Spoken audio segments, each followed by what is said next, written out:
할렐루야. 오늘 또 예배 나오신 믿음의 성도님들 주님의 이름으로 환영하고 축복합니다. 예배를 통해서 하나님이 큰 영광 받으실 줄로 믿습니다. 조금 전에 읽었던 하나님 말씀 히브리서 2장 1절에서 4절 말씀 가지고 저는 큰 구원을 등한히 여기지 말라라는 말씀을 전하려고 합니다. 히브리서 기자는 누군지 정확히는 모릅니다. 다만 다수의 학자들의 견해에 의해서 사도 바울이 저자라는 그 전통적 견해를 지지할 뿐이죠. 그런데 수신자는 정확합니다. 유대인 그리스도인들입니다. 이른바 유대인 중에서도 비그리스도인 유대인들이 아니에요. 그러니까 그리스도인 유대인들을 대상으로 기록한 것입니다. 이른바 유대교에서 개종한 그리스도인들이라고 볼 수 있는 거지. 그들은 복음을 받은 후에 미혹을 받아서 옛날에 자기들이 섬겼던 유대교로 돌아갈 위기에 처한 자들에 대한 경고성 내용으로 이것이 시작을 하기 때문입니다. 이른바 배교 유엠에 노출된 그리스도인들을 격려하는 내용이 함축되어 있기 때문에 그래요. 사실 유대인들은 자기 의지와 상관없이 날 때부터 유대 교인으로 태어납니다. 세상 모든 사람들이 자기 의지와 상관없이 태어나지요. 그런데 특별히 유대인들은 유대 교인으로부터 출발을 해요. 이 유대인이 되는 가장 결정적 증거가 뭐냐면 유대 교인이 되는 겁니다. 그들은 태어나면서부터 자동적으로 유대교에 편입이 돼요. 한마디로 종교 자유에 의해서 선택할 권리가 없어요. 유대교인이 되어진 거지요. 어쩌면 이슬람 교도들처럼. 물론 누구나 태어날 때는 자기 조상들이나 혹은 부모가 믿는 종교 아래서 태어납니다.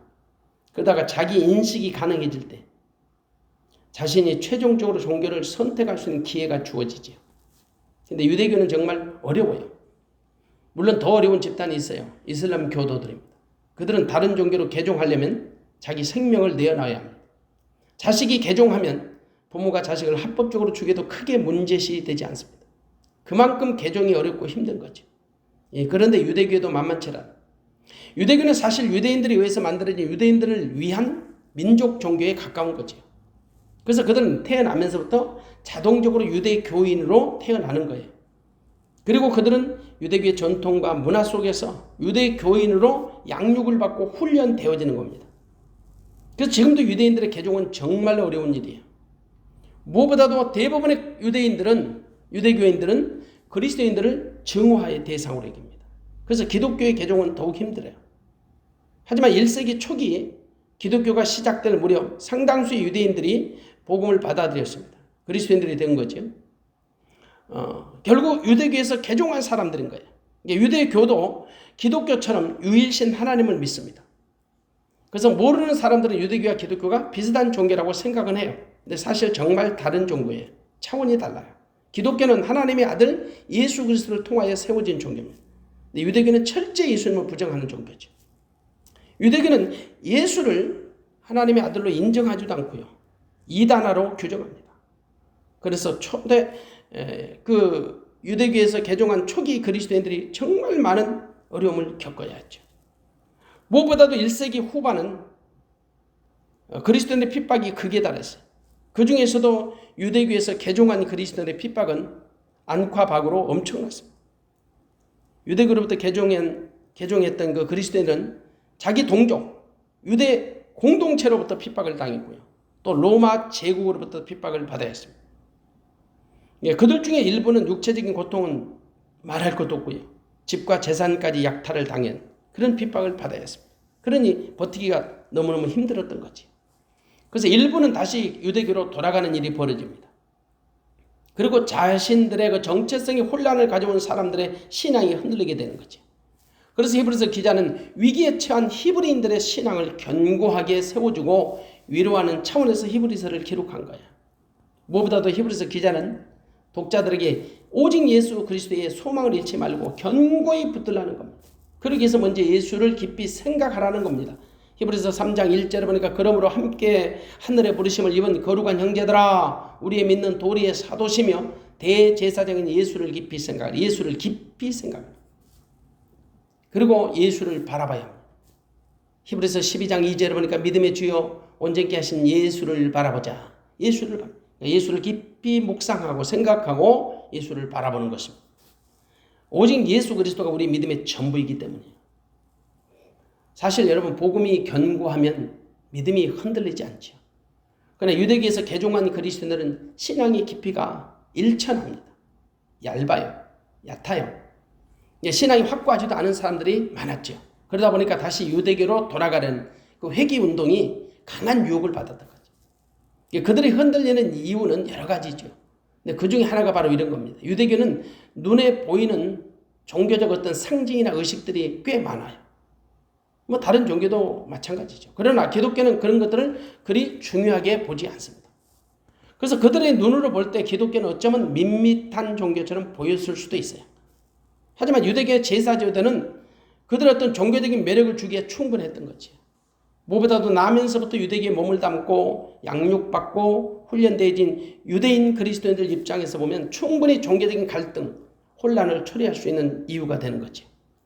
그래서 구원에 대한 확신을 갖지 못한 사람들은 유대교로 다시 돌아가는 안타까운 생각을 많이 하게 됐어요. 실제로 그런 일이 있었고요. 그래서 히브리서 기자는 그런 사례들을 의식하면서 큰 구원을 등한히 여기지 말라고 경고하는 겁니다. 물론 위로하기도 하고 경고하는 거죠. 히브리서 2장 3절은 한마디로 우리 인생의 가장 중요한 것이 뭘까요? 당연히 구원이죠. 베드로전서 1장 9절에 말씀합니다. 믿음의 결국 영혼의 구원을 받음이라. 한마디로 우리 믿음의 종착역은 영혼 구원입니다. 영혼 구원이 믿음의 전부지요. 그런데 그 구원은 예수를 그리스도로 믿음으로 말미암아 이루어지는 겁니다. 그래서 사도행전 4장 12절은 다른 이로서는 구원 얻을 수 없나니 천하인간의 구원 얻을 만한 다른 이름을 우리에게 주신 일이 없습니다. 한마디로 하나님이 예수 그리스도를 우리의 유일한 구원자로 주셨다는 말입니다. 그렇기 때문에 누구든지 구원을 얻으려면 예수를 그리스도로 믿어야 합니다. 그러면 예수님이 어떤 분인가를 분명히 알아야겠죠. 그래서 히브리서 기자는 1장에서부터 예수님을 소개하는 겁니다. 예수님이 어떤 분인가? 1장 3절에 보니까 이는 하나님의 영광의 광채시요 본체 형상이시라. 그의 능력의 말씀으로 만물을 붙드시며 죄를 정결케 하는 일을 하시고 높은 곳에 계신 위엄의 우편에 앉으셨느니라. 예수님은 그렇게 소개하면서 4절에 갑자기 저가 천사보다 얼마큼 뛰어남은 그 천사와 비교를 하는 거죠. 그런데 그 핵심적인 것은 바로 천사보다 뛰어나고 탁월하고 우월하신 분이라는. 그러니까 대부분의 사람들은 천사에 대한 환상을 갖고 있었어요. 그래서 천사를 동경하고 천사를 숭배하는 것도 마다치 않았죠. 그러나 사실 천사는 하나님의 피조물이잖아요. 하나님의 백성을 위해서 존재하는 영물이 우리를 위해서 존재하는 영물. 하나님이 구원 얻을 후사들을 위하여 섬기라고 보내신 겁니다. 천사는 부리는 영이라고 히브리서 1장 14절에 분명히 이렇게 말합니다. 모든 천사들은 부리는 영으로서 구원 얻을 후사들을 위하여 섬기라고 보내심이 아니냐. 하나님이 우리를 섬기라고 천사들을 보내신 거다. 근데 그 천사를 우리가 숭배한다는 건 있을 수 없는 거지. 근데 많은 사람들이 천사에 대한 환상을 버리지 못하고 있어요. 지금이나 예나 똑같아요. 무엇보다도 당시 유대인들의 생각은 하나님과 자신들과의 그 거리가 너무 멀기 때문에 어떤 중재자가 필요하다고 본 거죠. 근데 그 중재자가 천사로 보는 거예요. 이른바 구약시대에 모세라는 계시 전달자가 있었잖아요. 하나님과 자기 백성들을 이어주는 중보자였지. 근데 그들은 천사를 하나님과 우리 사이를 이어주는 중보자로 보는 거예요. 그래서 천사를 흠모하고 숭배한 거죠. 그러나 히브리서 기자는 그들이 생각하는 천사보다 훨씬 탁월하시고 뛰어나시고 우월하신 분이 계시다. 바로 그분이 예수 그리스도라 강조하는 겁니다. 예수님은 인간들이 그렇게 고상하게 여기고 추앙하는 천사보다 훨씬 더 존귀하신 분이시다. 왜냐? 천군 천사들도 예수님 경배하잖아요. 근데 그 천사들은 하나님의 메시지를 우리에게 전달해주는 메신저예요. 우리들의 심부름꾼인 거죠. 물론 천사들의 역할은 매우 다양합니다. 그러나 히브리서 기자가 본문에서 독자들에게 전달하고 싶은 핵심은 바로 이것입니다. 바로 2장 2절입니다. 천사들로 하신 말씀. 천사들로 하신 말씀. 천사들이 하신 말씀이 뭘까? 바로 율법을 얘기하는 겁니다. 그래서 히브리서 기자는 천사들을 통해 전달되는 율법을 복음과 비교를 하고 싶은 거예요. 하나님의 아들 그리스도를 통하여 우리에게 주시는 말씀과 천사들을 통하여 간접적으로 전달해 주신 율법을 비교하는 겁니다. 하나님이 우리에게 전달하신 율법은 대부분 천사들을 통해서 전달됩니다. 물론 모세를 통해 율법이 전달될 때도 수많은 천사들이 동원됐습니다. 그래서 신약시대에 스데반이 순교당하기 전에 유대인들 앞에서 이런 설교를 해요. 모세를 이렇게 소개합니다. 사도행전 7장 37절과 38절. 사도행전 7장 37절과 38절. 이스라엘 자손을 대하여 하나님이 너희 형제 가운데서 나와 같은 선지자를 세우리라 하던 자가 곧 이 모세라. 시내산에서 말하던 그 천사와 및 우리 조상들과 함께 광야교에 있었고 또 생명의 도를 받아 우리에게 주던 자가 이 사람이라. 모세를 소개하는데 시내산에서 천사와 같이 있었다는.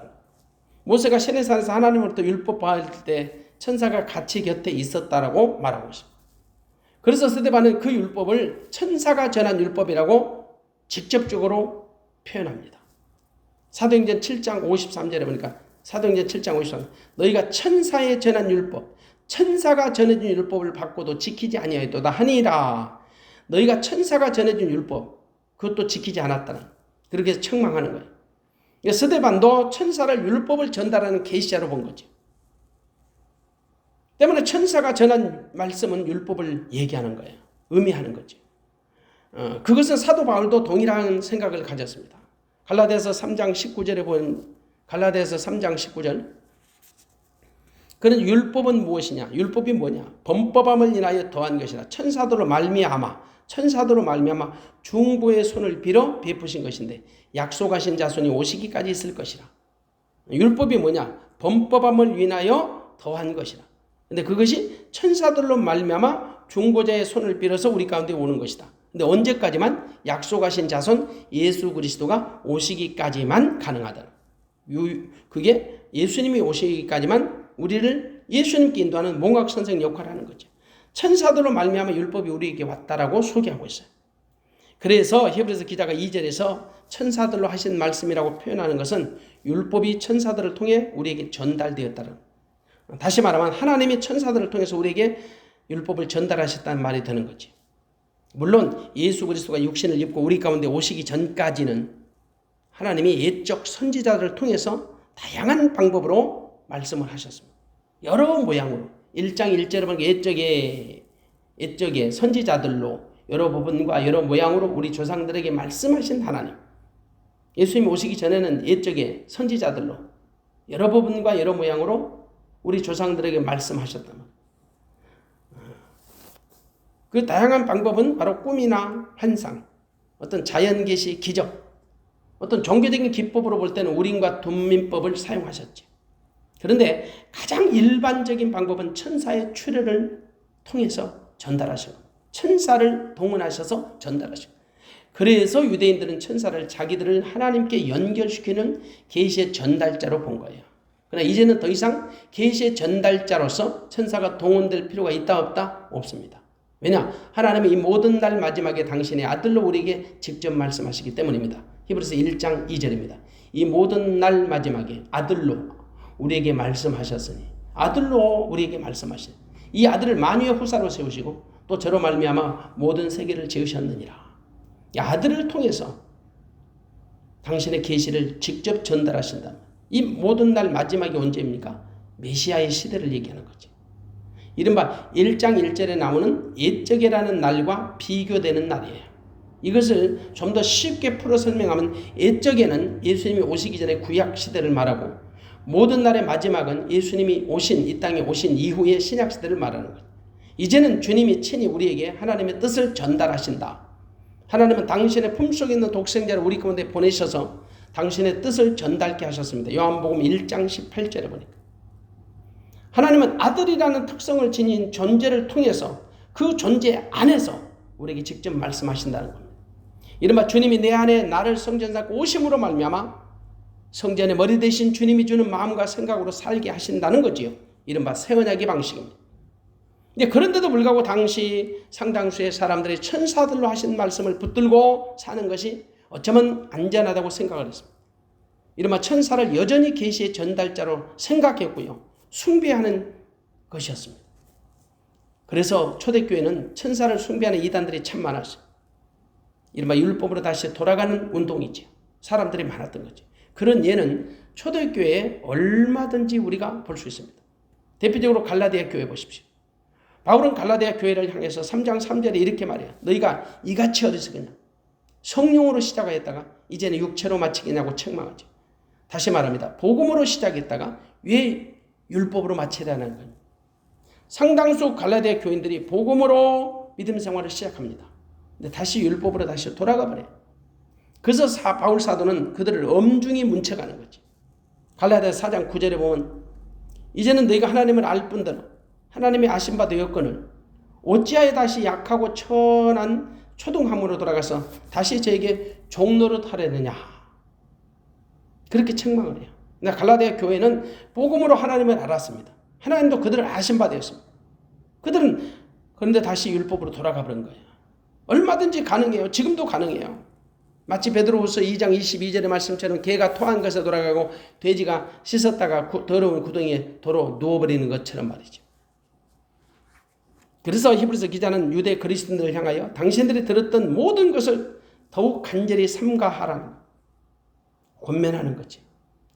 이는 예수님보다 열등한 천사들이 전달해준 율법보다 하나님의 독생자를 통하여 전달받은 구원의 복음에 주의를 기울이라는 말이에요. 한마디로 하나님의 아들을 통해 전해진 복음을 마음판에 새기고 삼가 주의하라는 거예요. 무엇보다도 구원의 복음을 들은 사람들은 구원의 복음을 잃어버리지 않도록 조심해야 합니다. 복음을 잘 지키고 보존해야 합니다. 구원을 존귀하게 여기라는 말이에요. 왜냐? 혹시라도 구원의 복음이 흘러 떠내려갈 수도 있거든요. 떠내려간다는 1절에 보니까 2장 1절에 보니까 혹 흘러 떠내려갈까 염려라. 떠내려간다는 그 원어적인 의미는요. 반지가 손가락에서 의식 없이 빠져나가는, 내가 의식하지 않을 때 빠져나가버리는, 혹은 깨진 항아리에서 물이 새어나오는 것을 얘기해요. 이른바 나도 모르는 사이에 구원을 상실할 수도 있다는 거지. 이 말씀의 근본적 의미는 뭘까요? 복음에 대한 확실하지 않은 믿음으로 말미암아 구원에 대한 최종적 상실을 의미하는 거예요. 나도 모르게 표류하다가 돌이킬 수 없는 영적 손상을 입을 수 있다는 경고지요. 그러면서 히브리서 기자는 1절에서 모든 들은 것을 간절히 삼가하지 않으면 장차 입게 될 심각한 피해를 경고합니다. 그 피해가 어떤 건 줄 아세요? 2절에 보니까 공변된 봉이란 단어, 공변된 봉. 이 공변된 봉은 거기에 상응하는 대가를 지불하는 거예요. 이른바 심판, 불순종의 대가, 심판을 얘기하는 거죠. 그러면 성경에도 구약 성도들은 이 천사들로 하신 말씀을 순종치 않아서 공변된 봉을 받았습니다. 그러니까 천사들을 통해서 모세에게 전해준 말씀을 듣고도 거부하고 불순종했던 대가는 공변된 봉으로 나타난 거죠. 구약에는 그런 사람들이 많이 있어요. 대표적으로 민수기서 16장에 보면 고라 일당의 그 심판을 우리가 보게 됩니다. 모세에게 당을 지어서 대적하던 고라 일당을 하나님이 심판하시죠. 하나님이 고라와 그 가족과 고라에 속한 모든 사람과 물건을 땅으로 입을 열어서 산채로 삼켜버리게 하십니다. 이게 바로 공변된 봉이에요. 거기에 합당한 심판을 받은 거죠. 그리고 아간의 심판도 공변된 봉의 대표적 사례입니다. 여호수아서 7장에 보면 가나안에 들어갔던 이스라엘 백성들이요, 그 철벽성 여리고성을 무너뜨리죠. 근데 생각보다 작은 성 꼬마성이라고 하는 이 아이성의 전투에서는 패하고 맙니다. 그래서 그들은 하나님께 패인을 물었습니다. 우리가 패하는 원인이 뭔가? 그 패인은 바로 여리고성의 전투에서 얻었던 전리품을 일부가 도적질한 거예요. 왜냐? 여리고성의 전투는 헤렘 전쟁이에요. 사람이 취할 수 없는 전쟁. 하나님께 모든 것을 다 바쳐져야 하는 전쟁이에요. 100% 다 하나님께 드려지는 전쟁. 근데 그 중에서 이스라엘 가운데 어떤 자들이 하나님 율법을 듣지 않고 범죄한 거예요. 이른바 여리고성에서 얻었던 전리품을 도둑질한 거예요. 결국 그들은 죄인을 찾아야 했습니다. 그리고 유다 지파 세라의 증손이고 삽디의 손자고 갈미의 아들 아간이 뽑히게 되지요. 그저 하나님은 여호수아를 통해서 아간을 잡아 그 아들들과 딸들과 그에게 속한 모든 것을 이끌고 아골골짜기로 가게 하셨습니다. 거기에서 돌로 쳐서 죽이고 불살라 태워버렸습니다. 한마디로 패족을 시킨 거죠. 바로 이것이 공변된 봉이에요. 그들은 천사가 전한 말씀을 지키지 못해서 이 공변된 봉을 받았거든. 하물며 하나님의 아들이 친히 복음을 전해주셨는데 그것을 지키지 않는다면 그들의 결과가 어떻게 될 것인가? 천사가 전한 말씀을 지키지 못하여 공변된 복음을 받았는데 하물며 하나님의 아들 예수가 전한 복음을 등한히 여긴다면 그 결과가 어떠하겠는가? 큰 구원을 등한히 여긴 자에게 임할 심판은 말로 다 표현할 수 없는 거죠. 누가 감히 피할 수 있겠습니까? 큰 구원은 천사가 전한 말씀의 실체. 그림자를 밟아도 이런 형벌이 주어지는데 하물며 실체를 밟는다면 누가 피할 수 있겠습니까? 천사들로 하신 말씀, 율법을 거부하는 것보다 큰 구원을 등한히 여긴 자에게 임할 심판은 상상을 초월하는 거죠. 다시 말합니다. 천사들을 통해서 전해진 율법이 그렇게 심각한 심판의 기능을 가졌다면 하나님의 아들이 친히 전한 복음을 거부했을 때 그 심판의 기능은 오죽하겠냐 말이죠. 여러분, 구원에 무슨 큰 구원이 있고 작은 구원이 있겠습니까? 여기서 말하는 큰 구원은 율법과 대조를 이루는 개념입니다. 이른바 하나님의 독생자 예수 그리스도를 통한 구원이지요.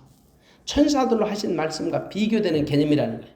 그러니까 천사들로 하신 말씀은 율법을 통한 구원의 원리인데 큰 구원은 예수 그리스도를 통한 구원의 실체가 되는 거죠. 그래서 큰 구원이라고 하는 것은 작은 구원이라는 뜻이 아니에요. 무가치한 구원이라는 것도 아니에요. 확실한 구원이라는 거예요. 위대한 구원, 대단한 구원, 돌이킬 수 없는 구원, 단회적인 구원, 존귀한 구원이라는 뜻이에요. 이른바 구원의 선명성을 강조하는 거예요. 그래서 큰 구원은 하나님의 아들을 통해 전해준 가장 확실한 복음이고 가장 분명한 구원이 됩니다. 이 큰 구원은 우리에게 몇 가지 특징을 제공해요. 바로 그것이 3절과 4절입니다. 3절과 4절을 보면 우리가 이같이 큰 구원을 등한히 여기면 어찌 피하리요. 이 구원은 처음에 주로 말씀하신 바요. 들은 자들이 우리에게 확증한 바니 하나님도 표적들과 기사들과 여러 가지 능력과 및 자기 뜻을 따라 성령에 나눠주신 것으로서 저희와 함께 증거하셨느니라. 여기에 큰 구원의 특징이 나옵니다. 그 첫 번째 큰 구원의 특징은 뭐냐면 주님이 친히 말씀하시다. 주로 말씀하신 것이다. 큰 구원에 대한 밑그림을 하나님이 그리셨어요. 하나님의 아들 예수 그리스도가 완성하신 거죠. 그리고 최종적인 낙관은 성령이 찍어주셨어요. 다시 말합니다. 복음은 성부 하나님이 설계하셨고 성자 예수님이 완성하셨고 성령 하나님이 우리에게 적용을 해주신 거예요. 그래서 성령을 통해서 예수가 그리스도임을 믿게 하고 예수를 믿음으로 말미암아 우리가 하나님께 나감을 얻게 되는 것입니다. 다시 말합니다. 삼위일체 하나님의 공동 합작품으로 이루어진 것이 복음이에요. 그래서 복음은 가장 큰 구원이 되는 것입니다. 구원보다 더 큰 복음은 없습니다. 다시 말해 복음이 가장 큰 구원이고요. 구원이 가장 큰 복음이 되는 거지. 그런데 가장 큰 구원을 가장 먼저 말씀하신 분이 누구냐? 주님이시라는 거예요. 그 큰 구원은 예수 그리스도를 통한 구원의 실체가 되기 때문에 구원의 실체이신 예수님이 이 땅에 오시기 전까지는 천사들로 말씀하셨어요. 이쪽에 여러 선지자들이 다양한 방법으로 당신의 율법을 계시해 준 거지요. 물론 천사들을 통해서 말이에요. 그러나 큰 구원을 가장 먼저 시작하신 분이 하나님이시고 가장 먼저 말씀하신 분이 하나님이세요. 물론 하나님이 자기 아들을 통해서 말씀하셨죠. 가장 먼저 말씀하신 그 성경적 증거는 어디냐면 창세기 3장 15절이에요. 하나님은 여자의 후손을 통해서 우리를 구원해 주시겠다는 거죠.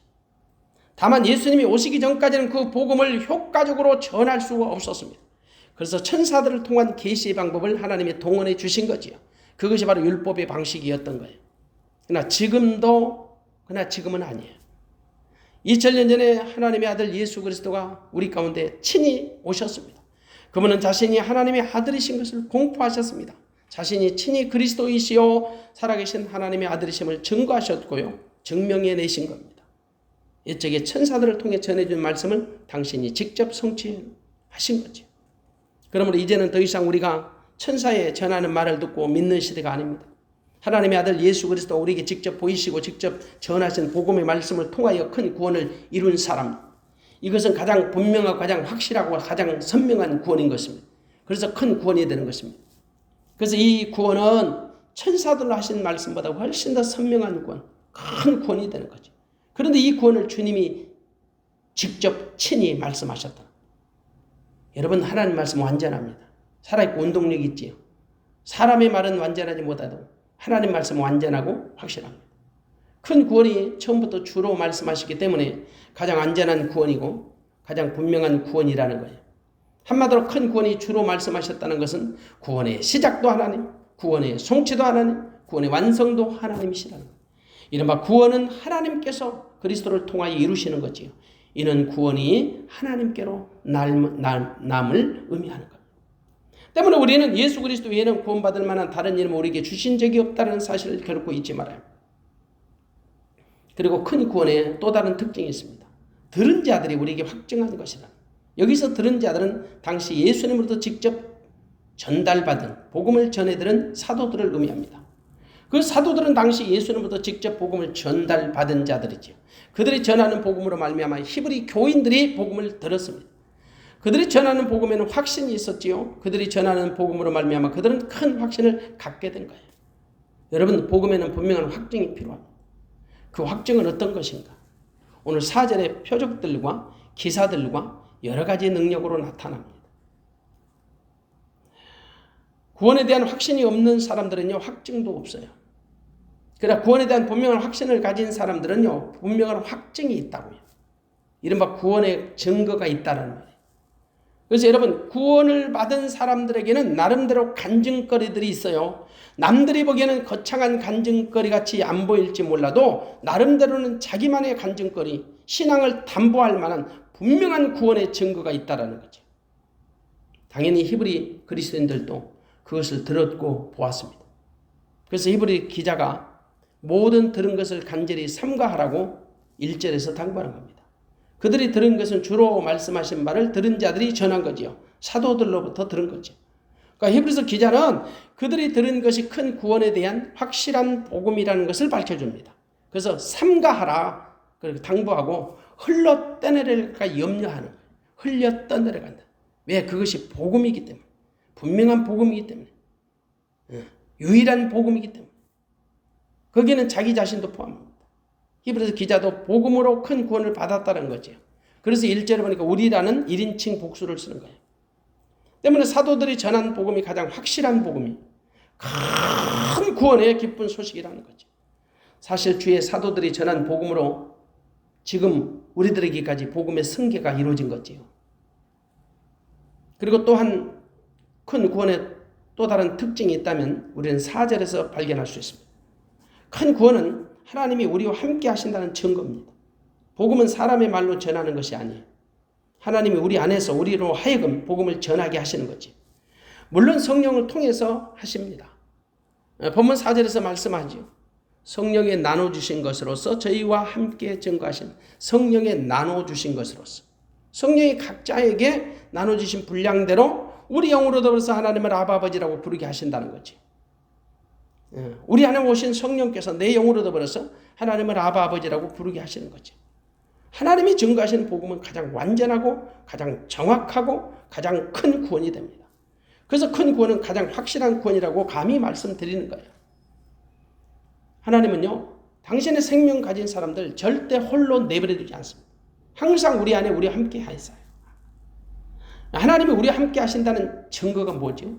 임마누엘 하나님이세요. 근데 예수님의 또 다른 이름이 임마누엘이라고요. 마태복음 1장 23절에 보니까 보라 처녀가 잉태의 아들을 낳을 것이요 그 이름을 임마누엘이라 하리라 하셨으니 이를 번역한 즉 하나님이 우리와 함께 계시다 합니다. 그러니까 예수님의 또 다른 이름은 임마누엘이에요.